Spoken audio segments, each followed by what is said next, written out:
2 દિવસ સુધી સ્થાનિક વેપારીઓ દ્વારા કરાયેલા વિરોધ વચ્ચે મનપાએ લારીવાળાઓને હટાવી તેલ જેટલી શાકભાજીની લારીઓનું દબાણ દૂર કર્યું હતું, જેને પગલે રોષે ભરાયેલા લારીવાળાઓએ આક્રોશ રેલી કાઢી હતી, જેમાં આમ આદમી પાર્ટીના પ્રમુખ જયદેવસિંહ તેમજ કોંગી આગેવાન રામાજી ઠાકોર, પૂર્વ ધારાસભ્ય ભરતજી ઠાકોર જોડાયા હતા.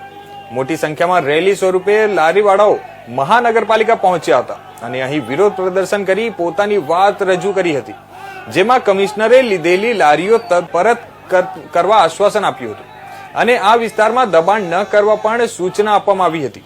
શાકભાજીની લારી ચલાવતી મહિલાઓ આક્રમક બની હતી. મહેસાણા ભાજપ કાર્યાલયની બહાર તેમજ તોરણવાડી માતાના ચોકમાં સૂત્રોચ્ચાર સાથે ભાજપ સરકાર વિરુદ્ધ છાજિયા લીધા હતા.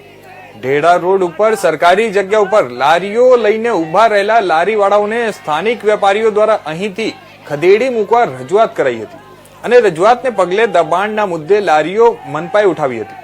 જોકે લારીવાળાઓએ એકતા બનાવી વિશાળ રેલી કાઢી હતી, જેની સામે મનપા ઝૂકી હતી.